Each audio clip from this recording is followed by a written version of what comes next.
Sai Ram, Sai Sham, Sai Ram, Sai Sham, Sai.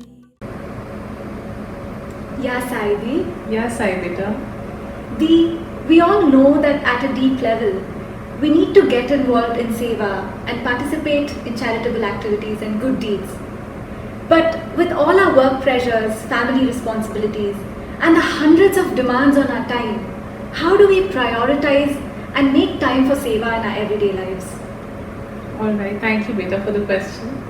I think this is something that is a common problem with everybody that I know today, that we want to do good, but we don't know how to take the time out for it and how to venture into it on an everyday basis, or at least as a routine basis, because some people do find time once in a month, but then you don't feel content. Is this enough? So how do we find time on a regular basis and keep doing seva? That's your question. Exactly. Yes.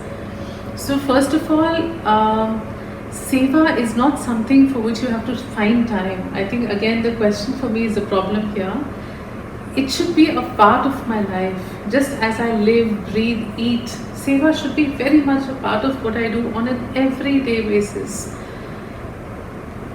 Every night I would like to sleep content. I would like to sleep happy. I would like to sleep with my soul feeling satiated and fulfilled. And the only way to achieve that is by doing just one small good deed in a day. I'm not saying we have to do so much and go all out. At least one deed a day will give you good sleep at night. You'll sleep smiling that yes, I did something nice. If you have just offered food to somebody who was really hungry, that smile on those lips will be blessing for you. I'm digressing from the topic, but just yesterday I had gone out looking out for lands, and we want to look for some nice space to build an ashram for our little baby girls in Saibisa. So when we went out for this work, on the way back we stopped our car en route under the trees to have lunch. So there was a lady who was selling mangoes there, and we purchased some mangoes from her, and then we moved aside to the car to eat food. I just turned and Lakshmi was with me, and her husband Srini was there, the driver was there, we were in one car, and Lakshmi she was carrying a basket of lunch for us, so she started serving us. And then Srini just picked a plate and said, "Ma, come." He called the lady who was the vendor who was selling the mangoes. Lakshmi immediately turned and filled up a plate and first served the lady. They both went and served her, then they served me, and then everybody else. We all finished eating, and that lady walked up to Lakshmi later and she said, "You shared your rice with me. You shared your rice with me. God is going to bless you and keep you happy." After that, suddenly everything that we were wanting to do all morning started falling in place. One small act of love, selfless act of love. In that moment, my feeling was it has triggered good work. Everything just kept falling in place after that. We were coming very disappointed because we had been out for 6-7 hours before that, not found anything we wanted, and here we were all set. So when you do these little selfless things, you don't do them for other people. You do them at that moment for somebody with love, but it actually comes back to you. And seva is not something for which I need to find time. Seva is something which should be part of me. I should find opportunities around me to be able to do good work.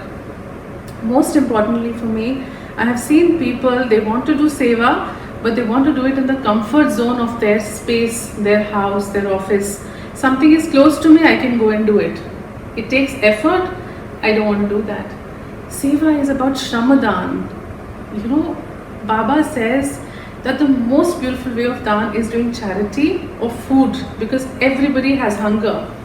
But he also says there has to be shrama in that. There has to be a lot of effort in the seva. One of our healers, she independently did seva in Kidwai Cancer Hospital for 72 weeks, unbroken seva every week. Initially, she used to say, I used to see the faces of the patients in the night and not be able to sleep. Discomfort. You're going into a hospital where everybody around you is terminally ill, suffering, and taking food for them, taking things they need for them. You can't be comfortable. It has to make you uneasy. It has to take away your sleep initially. then what happens? Then you become a part of it and make it a part of your life, and then you start sleeping better because you're doing it. So we have to step out of our comfort zone to do good work. If we think, oh, I'm going to sit comfortably and work is going to come to me, it is not going to happen. Baba is watching us. He will test you even when you do the seva. I have realized that for everything good we do, we are tested by Baba. Saying that walking the, when I took the path of seva in my life and I decided that I'll give my life to good work, Baba's path, I thought it's going to be so simple because I'm doing just this for my Guru, my Baba. It will be like a path filled with roses. It wasn't at all like that. I was tested. The feet bled. They went on thorns. I was tested and tested. And Baba said, will you still continue? Let me see. I also held on and I said, Baba, I'm not giving up. And today I am where I am. Today Baba makes life, not that challenges don't come, but yes, I'm happier in my space. So seva has to be from, the Satcharita says, service has to be from the body, mind, of the body, mind and wealth. Your body, your mind, which means all your faculties and senses, and whatever you have should be given to the Guru. And once you give to the Guru, you use it for seva, which means surrender all that you have in his feet. Only then you will be able to do seva. There is another beautiful thing about seva, that you cannot refuse or choose to do seva. It's beautiful. It's in the Satcharita, chapter 39. Seva has to be given. If you have given your body, your mind, your everything to your Guru in this life, then you cannot say, today I am available, Baba, tomorrow I am not available, Baba. No. Then you have to make yourself available for him and anything to do with him, anything pertaining to Baba or his work or his seva, you have to be there. And if every devotee of Baba and everyone else in the world decides to do good, trust me, we will be living in a happier world, a much better world where there will be no suffering, no pain. Most importantly, we will be happier, cleansed souls. Every good you do comes back to you manyfold. So if you want to be cleansed, give everything that you have to him and his world, and don't find time, make time and make sure there is time and there is effort. When you come back exhausted, tired after doing good, and then you sleep happy. I did something good. So take that time out and this is my message to all of you who are watching this video.